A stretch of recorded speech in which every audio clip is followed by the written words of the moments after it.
Maunlad na Pilipino. Pagtalakay sa iba't ibang pamamaraan sa kaunlaran ng kabuhayan. Maunlad na Pilipino sa 702 DZAS Radyo TV. Agapay ng Sambayanan. Ako si John Paul Di Maminta, Senior Agriculturist ng Crop Pest Management Division, Plant Health and Pest Status Section. Makinig po kayo sa Maunlad na Pilipino Radio Program ng Department of Agriculture dito lamang sa 702 DZAS. Suportahan po natin ang mga Pilipinong magsasaka at mangingisda. Ella Arsiaga. Para sa Maunlad na Pilipino sa 702 DZAS FEBC Radyo TV. Agapay ng Sambayanan. Gumigising ng maaga, panibagong hamon sa'kin ng araw na to.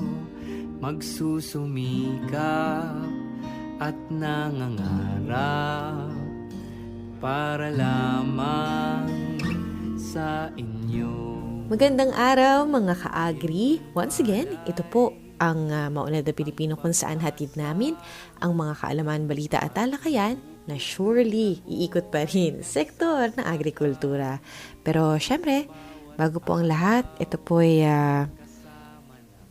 ang pinaka, as we say po dito sa program, no, ang pinakamahalagang bahagi bilang pakikipag-usap po natin sa ating amang lumikha.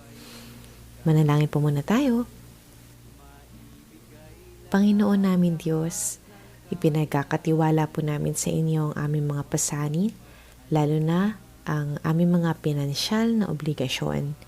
Bigyan niyo po kami ng karunungan, tiyaga at tamang pagkakataon upang ito'y mabayaran ng tapat at maayos.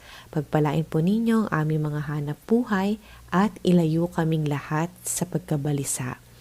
Turuan po ninyo kami magtiwala sa inyong plano at maging responsable sa aming mga gawain. Gayun din po Lord, as usual, para po sa MNP naman, itinataas po namin ang simula, kabuuan hanggang lapag ng programang ito. Ito po aming samot dalangin sa matamis na pangalan ng inyong anak. Amen. At para po sa salita ng karunungan, kaugnay o para sa pagpapasensya, hindi minamadali ang magagandang bagay. O yan po, magandang umaga sa lahat. Ako po si Ella Arsiaga. Ngayon po ay araw ng Sabado, 17 sa buwan ng Enero taong 2026.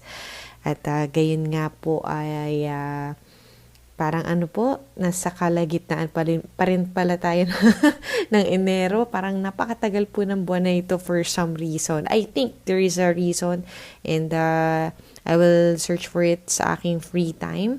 Sa mga nakakaalam, pakibulong po or pwede nyo i-type sa comment section. May ganun bang klaseng paliwanag? Bakit parang manghaba-haba ng buwan na ito? Bagaman parehas lang naman ang bilang sa iba pang buwan.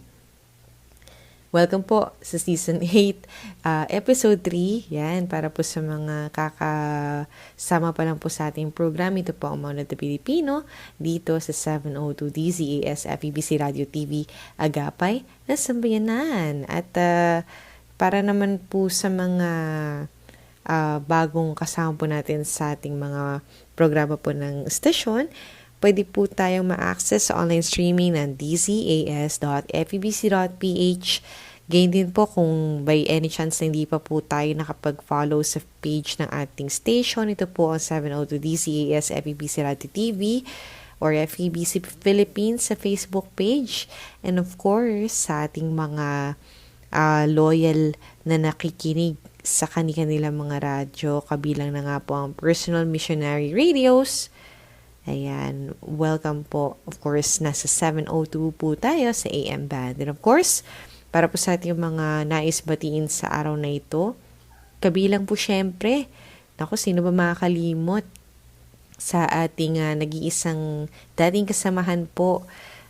For the longest time po na may handle ng dati po ay maunlad na magsasaka, naging maunlad na Pilipino po, ay walang iba syempre kundi si Kajan Enriquez. Magandang umaga po, Kajan. At gayon din po yung mga iba pa natin mga listeners na talagang lagi po sila nating kasama na nakikinig at nakikiisa po sa ating mga pagbati para po sa araw na ito. Kabilang po si Ma'am Edith Belen. Hi, Ma'am Edith. Listener po ng program natin. Thank you very much. Being involved din herself sa agriculture. I'm sure napakalapit po ng puso ni Ma'am Edith sa ating programa dito sa 702 DZAS. Ganyan din po, magandang umaga kina Malu Manahan, Sir Epifanio Salvador na nagsishare po ng ating program palagi. Good morning din po kay Eneri Angolas, Leonida Tela Sacada Rubio. Ma'am, good morning po. Yan, bumabati siya sa MNP ng good morning. Ganyan din, bumabati sa MNP ng good morning si Ma'am Nora Cancela, Belen Coritana, Christina Villar, at Ma'am Evangeline Manggubat. Blessed morning po sa inyo. At maunlad na taong 2026, galing naman yan kay Sir Federico Jr. Termulo. Ayun. Meron din mensahe mula po kay Sir Ronald Young. Great is the Lord. Wonderful and blessed Saturday morning, everyone. At Ma'am Dulce Alicante, hello po. Magandang umaga, magandang araw po MNP. Salamat sa DA sa ginagawang pagtulong sa ating mga magsasaka. God bless po. Thank you so much po. Ayan po ang mga at ilan pa mamaya sa mga programa na alam po natin na nag-exist na makatutulong po sa sektor ng agrikultura. And therefore, sa bansang Pilipinas, kasi sabi nga po nila, it's not just on Thank a Farmer Day. Tama ba yung day? Basta parang may allotted day para sa pagpapasalamat sa mga farmers. Pero sabi nga nila, kung kumakain tayo ng 3 beses o higit pa nga sa isang araw, ay marapat lamang na every time ay magpapasalamat tayo sa ating mga farmers and fishers dahil sila po ang nag-secure na meron po tayong makakain, mapoprosesong pagkain sa ating mga hapagkainan. At para po sa umagang ito, kaugnay po ng nalalapit na pagdiriwang ng anibersaryo ng Bureau of Plant Industry, ay makasama po natin para sa ating talakayan tungkol sa kahalagahan ng mainam na pamamahala ng mga pesisakahan ang Senior Agriculturist po ng Plant Health and Pest Status Section mula po sa Crop Pest Management Division ng Department of Agriculture, Bureau of Plant Industry, si Sir John Paul D. Maminta. At bukod po diyan, tunghayan din ng Regions on the Go, gayon din ang unlad komunidad. Dito po, katuwang natin sa segment na ito ang DPRDP at ang ating Agri-Trivia segment na Batid ba ninyo? Siyempre, hatid po namin yan sa inyo, isang oras na hitik sa impormasyong ugnay sa agrikultura. At ngayon naman po, talagang wala pong patid ang paghahatid ng mga balita po ng ating mga kasamang farmcasters para sa Regions on the Go. Mas pinaigting na ng Department of Agriculture's Special Area for Agricultural Development o DA-SAAD Cagayan Valley ang mga programa nito ngayong 2026 upang matiyak ang tuloy-tuloy na serbisyo sa mga magsasaka. Ayon kay Dr. Bernard M. Alazab, SAAD Operational Planning, Budgeting, Monitoring and Evaluation Lead, mas papaigtingin pa ang paggabay sa mga Farmers Cooperatives and Associations o FCAs, kabilang ang regular na pagsusuri sa kanilang mga gawain upang lalo pa silang mapalakas. Layunin ng DA-SAAD na gawing ganap na kooperatiba ang mga asosasyon upang magkaroon ng mas maraming oportunidad at tulong sa pamahalaan at iba pang sektor. Patunay ng patuloy na suporta ang tulong ng UNFAO sa 3 samahan sa Santa Praxedes, Cagayan, at ang tulong pinansyal ng DOLE sa isang Farmers Association sa Nueva Vizcaya. Binigyang diin ng DA-SAAD na magpapatuloy ang pagbibigay ng tulong at pagsasanay sa mga magsasaka. Noong 2025, umabot sa mahigit 20 milyong piso ang naihatid na interbensyon sa 22 samahan, habang 7 bagong grupo naman ang inaasahang makikinabang ngayong taon. Para sa masaganang agrikultura, maunlad na ekonomiya, Azazel Ero, nag-uulat. kasabay sa pagtaas ng DOST PHIVOLCS sa Alert Level 3 ng Bulkang Mayon dahil sa magmatic eruption at patuloy na pagdilistis ng pyroclastic materials mula sa tuktok nito. Mabilis din ang naging kilos ng Department of Agriculture sa Bicol. Kabilang sa mga agarang hakbang ng DA Bicol ang pag-activate ng command center sa Albay Breeding Station sa Kabangan, Kamalig, Albay noong ika-7 ng Enero taong 2026 at pagtukoy ng mga lugar na maaaring maging pooling areas ng mga hayop tulad ng mga kalabaw, baka, kambing at baboy. Ayon kay Engineer Michelle Maligang, DA Bicol Disaster Risk Reduction Management Unit Focal Person, aabot sa 10,176 na ektarya ng mga palay, mais at mga gulay ang kasalukuyang nakatanim sa 15 munisipyo at 3 lungsod sa Albay kung saan ang 3 lungsod kabilang na ang Legazpi, Ligao at Tabaco at 5 bayan ng Daraga, Kamalig, Ginubatan, Malilipot at Santo Domingo ang nakapalibot sa Bulkang Mayon at sakop ng permanent danger zones. Nagbibigay din ang DA Bicol ng mga gamot at supplies tulad ng lubid, laminated sacks, plastic drums, ear tags at nagtalaga ng mga truck o hauling vehicles upang makatulong sa paglikas ng mga hayop katuwang ang Albay Provincial Veterinary Office sa pamumuno ni Dr. Pancho Melia. Samantala, naabisuhan na ng Agribusiness and Marketing Assistance Division ang mga farmer, cooperatives and associations sa Albay na nakatanggap ng mga kadiwa grant na tumulong sa pagbili ng mga produkto ng mga magsasakang nasa 6-kilometer danger zone. Ako si Annelyn Baleza, nag-uulat mula sa DA Rafis 5. Magandang araw. Ako po si Janina Brosas, nag-uulat mula sa DA RFOA. Masagana ang pagpasok ng bagong taon sa 14 na mga micro-entrepreneurs at farmers association na lumahok sa kadiwa na ginanap kamakailan sa DA Car Park area ng Department of Agriculture RFOA. Dinagsa ito ng maraming mamimili na kinabibilangan ng mga empleyado ng DA RFO8 at ng mga kalapit na opisina at ahensya. Mayroon ding mga sibilyan na mga mamimili na bumisita upang makabili ng mga mura at preskong gulay, prutas at iba pa. Tinatayang aabot sa halos 200,000 piso ang naging kabuuang kita sa nasabing aktibidad. Inaasahang mas dadami pa ang mga magsasakang lalahok at mas lalaki pa ang kita sa susunod na mga buwan. Muli, ito po si Janina Brosas, nag-uulat mula sa DA Eastern Visayas. Nagbukas ang pinakaunang kadiwa retail store sa Island Garden City of Samal ng Davao del Norte na inorganisa ng ADMWL o ang Diyos ng Mag-uuma Winner sa Life, Santo Niño Samal Farmers Association noong nakaraang Disyembre 19, 2025 na naglalayong bigyang suporta ang mga magsasaka at maghatid ng abot-kaya at dekalidad na pagkain sa komunidad. Itinampok sa tindahan ang iba't ibang lokal na produktong pang-agrikultura, kabilang ang pangunahing prutas ng Samal, ang mangga, kasama ang iba pang sariwang ani mula sa bukid, kagaya ng gulay at iba't ibang prutas. Binanggit ni ADMWL Chairman Gregorio Abarsolo ang mahalagang papel ng Kadiwa Store sa pagpapatibay at muling pagbuhay ng industriya ng mangga, na kilala sa natatanging tamis at premium na lasa. Dagdag pa niya, makakatulong ang inisyatibong ito upang magkaroon ng matatag at direktang pamilihan ang komunidad at mga magsasaka. Itinampok din ni Chairman Abarsolo ang misyon ng asosasyon na itaas ang kabuhayan ng mga magsasaka at masuportahan ang komunidad. Kabilang dito ang pagbebenta ng kadiwa rice sa halagang 20 pesos kada kilo, na nagbibigay rin ng mas madaling akses sa pangunahing pagkain para sa mga residente.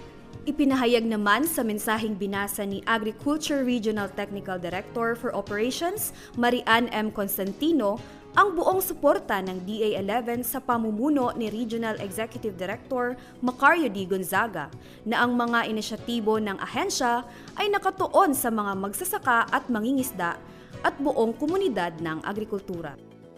Idiniin ni Constantino na patuloy na inuuna ng DA11 ang mga programang nagtataguyod ng kaunlarang agrikultural, kabilang ang suporta sa high-value crops, produksyon ng mga hayop, makabagong teknolohiya, at organikong pagsasaka. Dagdag pa rito, ipinapalakas ng ahensya ang mga inisyatibo sa market linkage upang makabuo ng mas matatag at kompetitibong sektor ng agrikultura. Naging daan din ang matagumpay na pagbukas ng Kadiwa Store sa Samal sa tulong at suporta ng Local Agriculturist Office na pinamumunuan ni Igaco City Agriculturist Jimuel Rebigan, na ipinahayag din ang potensyal ng tindahan sa paglikha ng matatag na samahan ng magsasaka at lokal na mamimili sa lugar. Matatagpuan sa Barangay Gilion, Island Garden City of Samal ang Kadiwa Retail Store ng ADMWL Association. Ito po si April May Kadungog mula sa Regional Agriculture and Fisheries Information Section, Rehiyon 11, nag-uulat. Maunlad na Pilipino sa 702 DZAS Radyo TV, Agapay ng Sambayanan. At nakasama po natin ang ating mga assigned na mga rehiyon para sa Regions on the Go. Pagbati po sa ating mga regional field offices, Regional Agriculture and Fisheries Information Section mula po sa Region 1, Region 4B, Mimaropa, Region 7, and Region 10. Abangan pa po ang iba pa nating updates next week. At makakasama nga po natin, kagaya na nabahagi ko sa inyo kanina, para po sa kahalagahan ng mainam na pamamahala ng mga peste sa sakahan. Ang atin pong kasamahan mula sa Plant Health and Pest Status Section ng Crop Pest Management Division, of course from the DA-BPI. Welcome po sa Maunlad na Pilipino, Sir John Paul D. Maminta, ang atin pong Senior Agriculturist mula po sa ating Plant Health and Pest Status Section. I'm John Paul D. Maminta, currently Senior Agriculturist dito sa Bureau of Plant Industry Crop Pest Management Division. So sa Crop Pest Management Division, meron kaming tatlong section at yung handle ko ay yung Plant Health and Pest Status Section. And with that, sir, nais nating maibahagi sa ating mga tagapakinig ang tungkol sa ating usapin na iikot sa crop pest management. With that, ano po ba ito at bakit ito mahalaga sa pagsasaka? Ayun, so napaka-importante talaga ng crop pest management sa ating mga magsasaka kasi kung titignan po natin sa mga datos, ang naiko-contribute kasi ng mga pest infestations sa yield loss ng mga farmers is around 20 to 40%. So kung ma-manage natin ang tama yung mga peste na yun, maiwasan natin yung mga ganong losses. Ayun nga po, no? So sa ating mga, siguro for the appreciation ng mga nais din nating i-entry sa sektor ng agrikultura, ano-ano po ba yung mga pangunahing uri ng ating peste na madalas sumira sa ating mga pananim sa ating bansa? Ayun, so kung i-base natin ngayon sa current date, ang pinaka common na peste na ngayon na umaatake ng ating crops ay yung arabas, o tinatawag nating armyworms. So sa armyworms, maraming klase siya. So ang pinaka-major natin na armyworm ngayon na nag-i-infest ng mga crops natin ay yung onion armyworm na umaatake sa sibuyas. Particularly sa region 1, 2, 3, and 4B ito nangyayari. And then yung fall armyworm na medyo bago siyang dating sa Pilipinas. Ito naman ay pinipeste niya yung ating mga maisan. So ito naman ay nationwide. Pagdating naman sa mga sakit, ang pinaka-major problem pa rin natin ngayon sa sakit ay yung Fusarium wilt ng banana. And ito ay commonly found lang din naman sa Mindanao. Ayun nga po, no? So talagang naapektuhan po yung ating mga lahat na yung sa negosyante, mga consumer, ng mga nabanggit natin, ating onion, ating mga mais, even ang ating mga saging. And dito nga po, no, sir, sa part na paano po ba nakakaapekto yung mga peste na ito sa ani at kita syempre ng ating magsasaka? Ayun, gaya ng nabanggit mo din kanina, so kung wala tayong proper pest management intervention, pag nakita natin yung mga peste na ito na umatake ng ating crops, expect natin na magkakaroon tayo ng losses around 20 to 40%. Or yung worst scenario is kung wala talaga tayong in-apply na intervention, pwede tayong makaranas ng 100% na yield loss. So wala ka talagang anihin. So sayang lang din yung effort ng ating mga magsasaka and then yung mga naipundanan nila na inputs. So malaking kawalan din yun. Hindi lang sa magsasaka, pati rin sa mga negosyante since maraming nagbe-venture sa business, yung mga malaking plantation. So malaki talaga. Nakakalungkot na mapakinggan po yung mga ka-agri, no? Kaya dapat talaga hand in hand po yung ating, hindi natin nililive up sa destiny, yung ating mga pananim. Ito ay kailangan hand in hand po tayo. Pinag-aaralan natin, ano ba yung nakikita nating nakadikit dun sa ating certain na pananim. And with that din, sir, meron ba tayo mga maibabahaging mga teknolohiya, tulad po siguro mga drones, sensors, na tumutukoy po or tumutulong tumukoy ng mga peste sa ating taniman? Actually, sa pest management, isa sa mga component ng effective na pest management ay yung pest surveillance. So sa pest surveillance naman, ang ginagawa natin dito, ang pinaka-goal natin is ma-detect ng maaga yung presence ng mga peste at sakit. So yung pag-detect nito, nakakatulong yung mga new technology ngayon, gaya ng nabanggit, yung drone, tapos ng mga sensors. So with that, kung magagamit natin yung mga technology na to at ma-detect natin early yung mga peste, mas makakapag-implement tayo agad ng intervention at mapiprevent na natin yung kanyang pag-damage. At the same time, mapiprevent din natin yung paglipat niya from one farm to another farm or from one municipality to another municipality para hindi na siya kumalat. Yun talaga yung gusto natin na ma-mitigate natin yung pagkalat ng ating mga peste. And dito po sa ating tanggapan, sa Bureau of Plant Industry, ano po yung mga may pagmamalaki nating mga equipment na matatagpuan dito para sa ganitong purpose? Bali dito sa pest management, yung may ng mga technology, unahin ko na sa pest surveillance na component. So meron kami mga mobile applications na na-develop. So yung aim ng mobile applications na to is para sa early detection ng pests and diseases real time. So meron siyang parang online information system, dashboard. So pag nakita niya na alarming na yung situation ng peste, nagbi-blink yun dun sa aming real time na mapa. And then abisuhan namin agad yung regional counterpart natin, mga RFOs, to validate yung area at magdala na rin ng intervention. Pagdating naman sa mga management strategies na inaano namin, ng pinopromote namin sa paggamit nga ng BCAs, yung ating biological control agent. Since trend kasi ngayon, masyado na tayong reliant sa pesticides. And too much reliance sa pesticides ay nag-lead sa resistance ng mga peste. So parang in the long run, din sila tinatablan. Napupurga na sila So parang immune na sila, nakakaroon sila immunity. So kailangan natin mag-introduce ng other alternatives. Since meron din tayong programa sa DA na organic farming, so dapat may mga options na gano'n. So, andyan yung BCA po natin. And then at the same time, awareness kasi yun din yung kakulangan since marami sa atin, sa farmers natin ay hindi aware kung ano yung mga peste at sakit sa kanilang crop. So, kadalasan pag nag-visit sila, ini-ignore lang nila. So, pag napabayaan, hindi na siya na-manage. Ayun nga. At dahil dyan, kanina na bahagi natin, mahalagang bahagi ng ating pest management ay identification. Pwede po ba natin ibahagi yung ating proseso starting po sa ating pag-identify? Ano po yung mga next dito? Ayun. Sa identification naman, sa pest identification, so ang ginagawa ng CPMD, so pinapalo lang yung procedure. So una, kung may mga kliyente kami na pupunta rito na nagdala ng sample, is subject namin yun sa pest identification. Una is morphological muna siya, so gagamit kami ng itong mga microscope na ito. And then yung sa kabilang lab sa molecular identification. So pag na-identify na natin yung mga pests and diseases na yan, saka tayo magre-recommend ng yung proper na management strategies para doon sa specific pest na yan.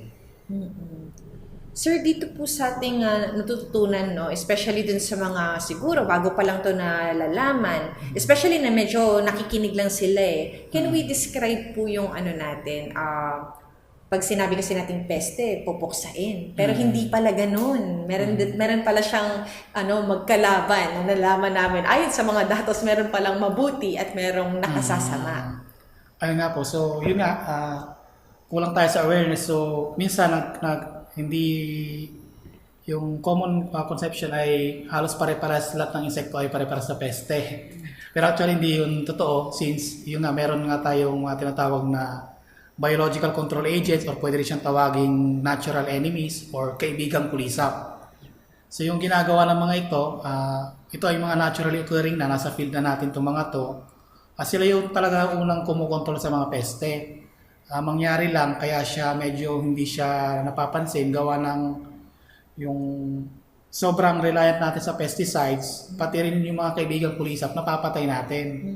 So, kaya ang nangyayari, nawawala yung population nila. So, sa amin naman sa pest management, kaya namin pinupush yung paggamit ng BCA para maparami sila ulit sa field.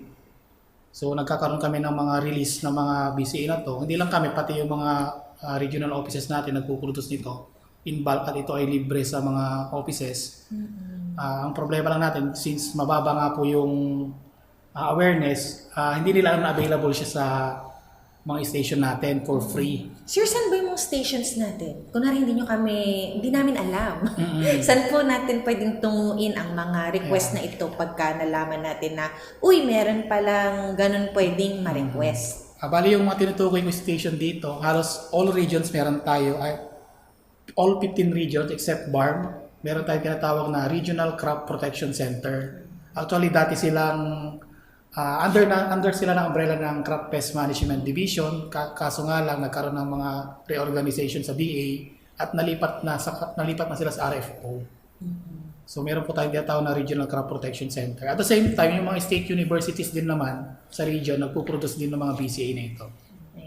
Unang-una, inilulunsad po natin or parang ibinabahagi namin sa inyo na libre po ito. Kung inyo pong sakahan ay nangangailangan ng tulong when it comes sa ating pest management, pwede po tayong sumangguni sa ating mga eksperto at mga kasamahan sa Bureau of Plant Industry. Meron nga po tayong mga regional crop protection centers.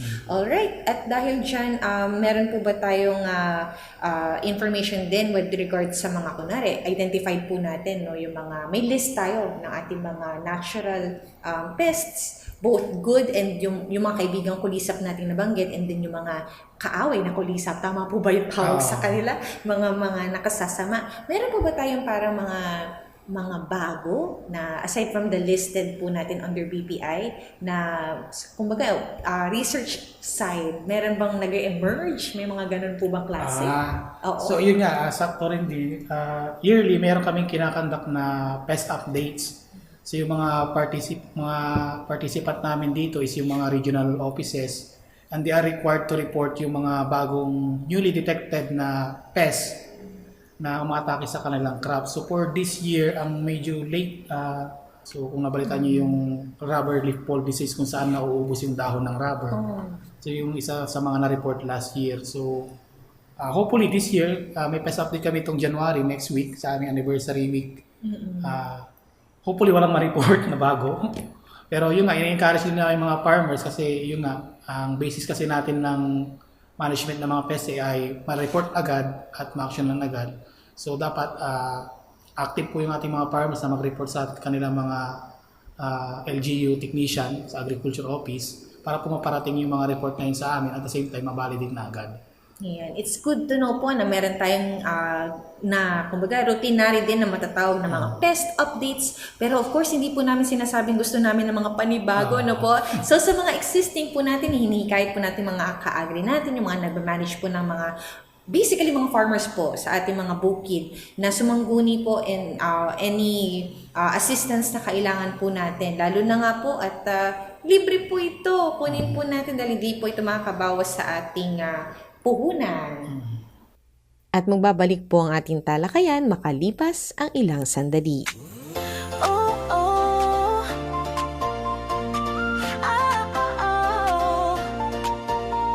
Hindi madali ang landas ng organiko, pero sa dulo nito tagumpay ang nakatago. Buhay ng magsasaka, konsumer ay pinapahalagahan para sa kinabukasan. Huwag tayong ihinto sa OA. May rason ng bawat hirap, may halaga sa puso kita umapaw pa. Kaya't huwag nang magkatubili, halina sumama, tayo ay mag-ani. Ang gusto ko ay sobrang okay dito sa ay yaya, halika na maki.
Ikaw ay kasama rito sa organikong agrikultura, may tunay na kasaganahan. Ang gusto ko ay sobrang okay dito sa kay kaya halika na halina at kumita sa organikong agrikultura.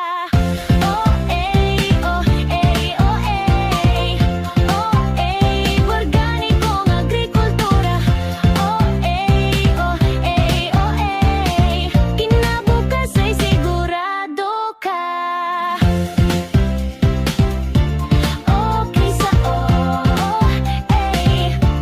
katuwang ng ang NOAP. Alam mo ba na may programa ang pamahalaan para sa OA o Organikong Agrikultura? Ang National Organic Agriculture Program o NOAP ay katuwang ng bawat organikong magsasaka sa pagpapalago ng kabuhayan, paghahatid ng ligtas na pagkain sa bawat tahanan at pangangalaga sa kalikasan.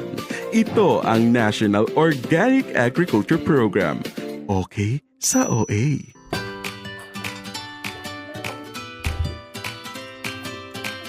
Kain na! At syempre, hindi kumpleto kapag walang masustansyang pagkain ang nakahain. Sa almusal, Tanghalian, hapunan, sa opisina, mapakarenderya man o restaurant, siguraduhin ang pagkain ay certified organic.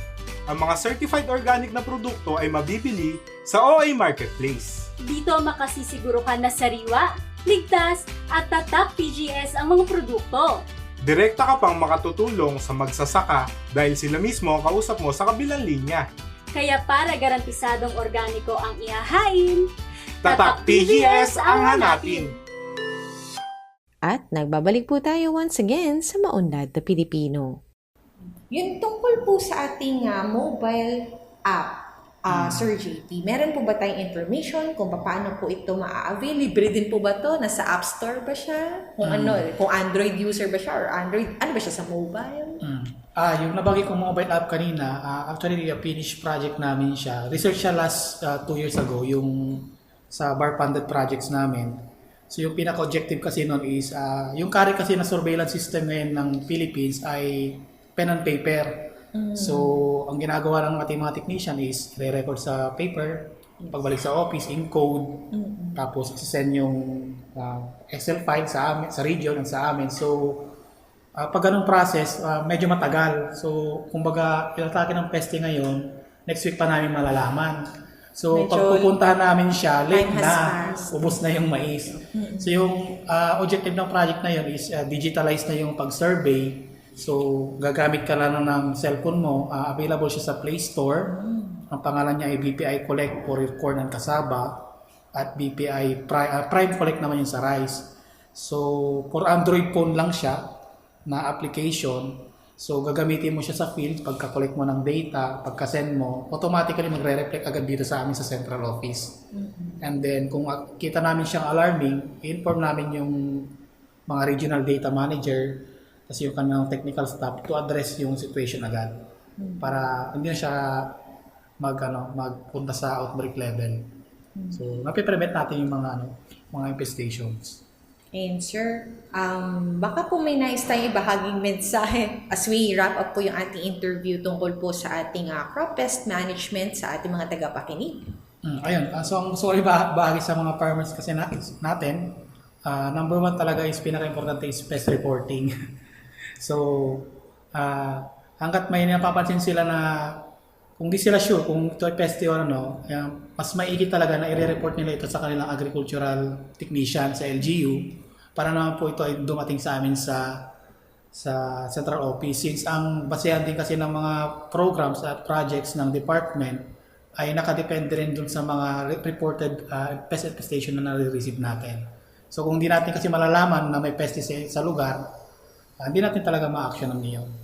So, in-encourage namin lahat ng farmers na mag-report and also at the same time, tangkilikin din nila yung paggamit ng other alternative pest management strategies tulad ng paggamit ng mga biological control agents na available sa ating mga regional crop protection centers sa mga lugar na kinaroroonan natin mga.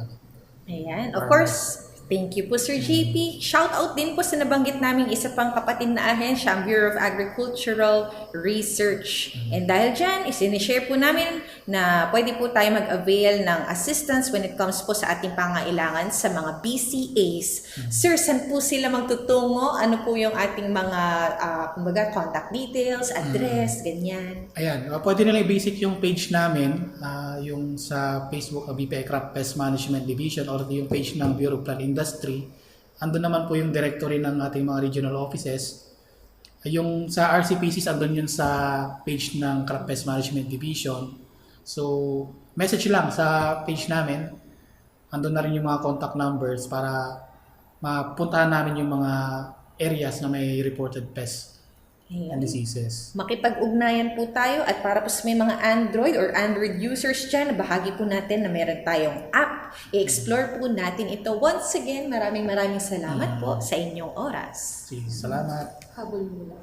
Sige, ito. May nagra-run pa siya. Sir, how early na detect yung pest na ina-identify natin dito? Parang dun sa surveillance natin. Parang kailangan, yung infestation lang ba talaga siya ina-identify or may mga yung before ma-infest yung Ayun. So, yung na-prevent?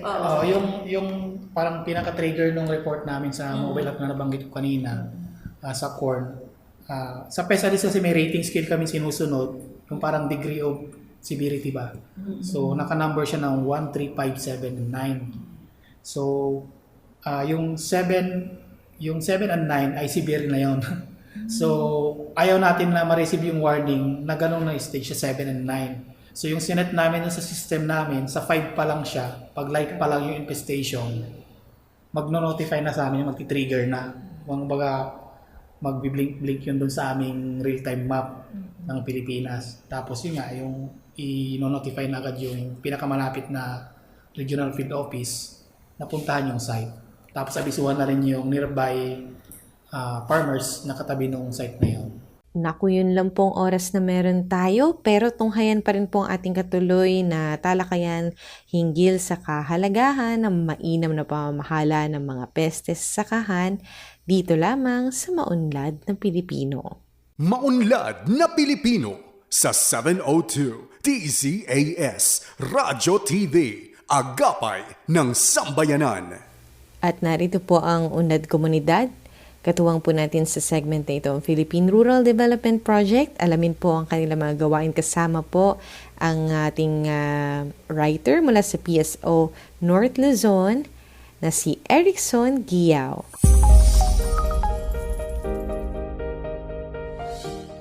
Ngayong umaga dito sa Unlad Komunidad, ating pakinggan ang progresong nakamit ng DAPRDP, partikular sa Hilagang Luzon or North Luzon Cluster sa implementasyon ng iba't ibang proyekto at programa sa ilalim ng PRDP Scale-Up. Magmula ng 2014, ang Department of Agriculture Philippine Rural Development Project ay nangunguna sa pagtataguyod ng kaunlaran at pagbabago sa kanayunan. Ang unang bersyon ng proyekto ay nagtapos noong 2023, ngunit ito ay nabigyan ng panibagong pondong aprobado mula sa World Bank dahil sa satisfactory rating nito pagdating sa implementasyon ng iba't ibang proyekto na naglalayong mapataas ang antas ng pamumuhay ng mga magsasaka at mangingisda. Sa Hilagang Luzon, na binubuo ng 4 na rehiyon, kabilang ang Cordillera Administrative Region, Ilocos Region, Cagayan Valley Region at Central Luzon, ay maraon ng aprobado at ginagawang infrastruktura at mga kasalukuyang pinoproseso na enterprise o projects. Sa ilalim ng I-Build component, 46 na proyekto ang aprobado na may kabuuang halagang 7.69 bilyong piso. Kabilang dito ang natapos na construction of San Jose Multipurpose Warehouse and Solar Dryer sa Vintar, Ilocos Norte noong Oktubre 2025 na nagkakahalagang 11.4 milyong piso. Kasalukuyang ginagawa ang 30 proyekto kabilang ang farm-to-market roads, bridges, potable water systems at value chain infrastructure na may halagang 4.42 bilyong piso. Ang natitirang 15 or 15 na proyekto ay nasa procurement stage na may halagang mahigit 3 bilyong piso. Sa ilalim naman ng IRIP component, 3 proyekto ang nasa procurement stage na nagkakahalagang 187.47 milyong piso. May 7 proyekto pang nakalinya na may kabuoang halagang 1.24 bilyong piso na inaasahang maaprobahan ngayong taon. Lahat ng proyektong isinumite or iminungkahi ng mga proponent local government units at farmers cooperative and associations ay nakabase sa estrategikong pag-aaral at pagplano na ginawa ng IPLAN component. Gamit ang Value Chain Analysis or VCA, ang Provincial Commodity Investment Plans or PCIP, at ngayon Regional Agri-Fishery Investment Portfolio or RAFIP, nasisiguro ng PRDP na ang proyekto ay tama at angkop sa pangangailangan ng mga lugar sa 4 na rehiyon sa Hilagang Luzon na susuporta sa pagpapalago ng produksyon, pagpoproseso o pagbebenta ng kanilang priority commodities. Sa tuloy-tuloy na implementasyon ng PRDP sa buong bansa, inaasahan na marami pang mga proyekto ang mabubuo at makukumpleto para mas matulungang maitaas ang ani at kita ng ating mga magsasaka at mangingisda. Para sa iba pang mga ulat ukol sa proyekto ng DAPRDP, patuloy na makinig dito sa Unlad Komunidad, ang programa sa radyo ng Department of Agriculture, Philippine Rural Development Project. Thank you, Sir Erickson. At abangan pa ang mga inihandang bahagi ng DAPRDP tutok lang dito sa Unlad Komunidad, dito pa rin sa Maunlad na Pilipino, 702 DZAS. Ayun, I'm sure meron tayong niche. Ako being one sa mga nag-aabang po sa segment na ito. Once again, hatid po sa atin ni Binibini Ira Cruz ang ating Agri-Trivia segment. Mapagpalang Sabado mga ka-agri, eto na po ang ating Agri-Trivia segment, ang Batid Ba Ninyo? Batid ba ninyo na simula noong 2003 ay nakabuo na ang DA Bureau of Agriculture and Fisheries Standards o DA BAFS ng 421 Philippine National Standards o PNS na gumagabay sa produksyon, pagproseso, pag-iimpake, pag-label at distribusyon ng mga produktong agrikultural at pangisdaan? Pero ano nga ba ang PNS? Ang PNS ay mga opisyal na dokumentong nagtatakda ng malinaw na pamantayan upang masiguro ang kalidad, kaligtasan at kahusayan ng mga produkto. Ang mga ito ay binuo ng DA BAFS katuwang ang mga eksperto mula sa industriya, akademya at iba't ibang ahensya ng pamahalaan. Saklaw ng PNS ang iba't ibang aspeto ng agrikultura at pangisdaan kabilang ang una, ang product specifications o ang grading at classification ng mga sariwang gulay at prutas tulad ng talong, kamatis at kalabasa. Ikalawa, ang Codes of Practice, gaya ng Good Agricultural Practices o GAP, Good Aquaculture Practices, at mga pamantayan para sa organikong agrikultura. Ikatlo, ang paglalagay ng label at sertipikasyon upang masigurong tama at malinaw ang impormasyong nakalagay sa mga produkto lalo na sa organikong pagkain. At ikaapat, ang makinarya o mga pamantayan para sa ligtas at episyenteng paggamit ng makinaryang pang-agrikultura at pangisdaan. Mahalaga ang PNS hindi lamang para sa mga magsasaka at mangingisda, kundi pati na rin sa mga mamimili.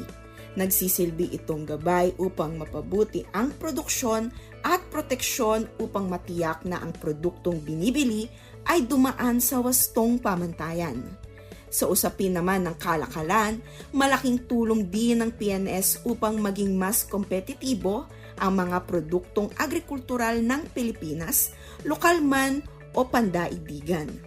Bagamat voluntaryo, ang pagsunod sa PNS ay nagiging obligado ito kapag isinama sa mga teknikal na regulasyon o polisiya ng pamahalaan.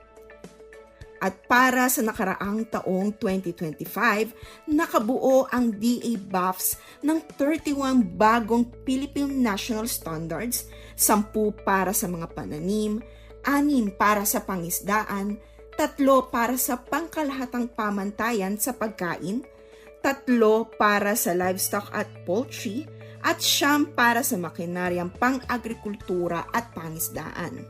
Sa pamamagitan ng PNS, patuloy na tinitiyak ng DA BAFS ang isang agrikulturang ligtas, dekalidad at handa sa hamon ng makabagong panahon. O ngayon alam niyo na ang tungkol dyan sa PNS na binuo ng DA Bureau of Agriculture and Fisheries Standards o DA BAFS. At iyan po ang ating Agri-Trivia segment, ang Batid Ba Ninyo? Muli, ito po si Ira Cruz.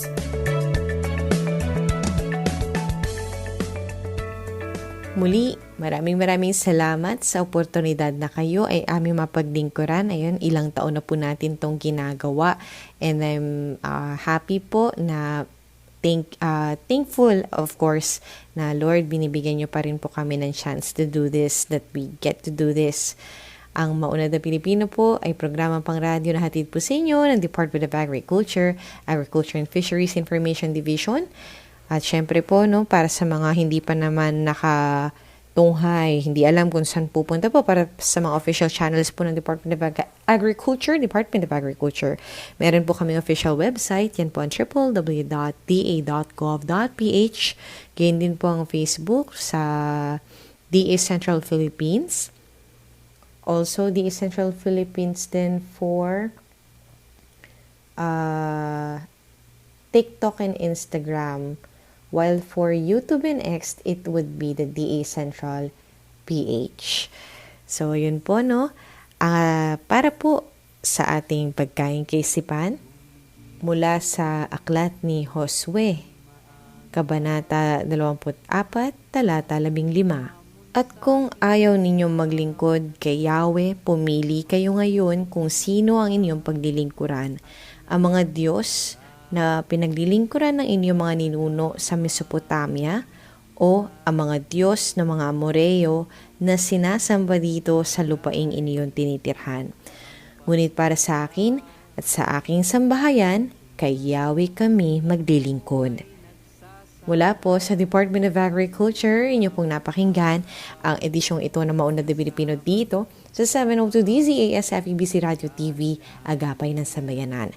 Na may himpilan po sa Ortigas Center, Pasig City at kasapi sa kapisanan ng mga broadcaster ng Pilipinas o KBP. Once again, we would like to thank our DZAS family sa bawat episode na talaga namang inihatid po, talagang with the heart. Thank you so much. And of course, sa inyo po mga tagapakinig, naway may napulot po kayong bago at kung meron man po kayong nais na i-suggest, pwede nyo pong ipadala sa aming official email address. That would be afid@mail.da.gov.ph. Yun, we would love to hear from you, comments, suggestions po, no, sa ating program. Thank you so much.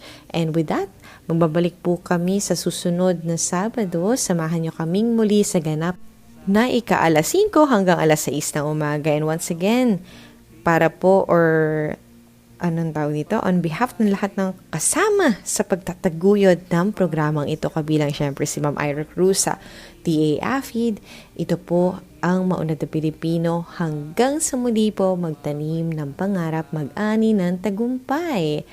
Ako po si LR Siaga at enjoy the rest of the weekend! Habang nabubuhay ako ay sisikapin ko maibigay lahat ang kailangan nyo. Huwag kang mag-alala, akong bahala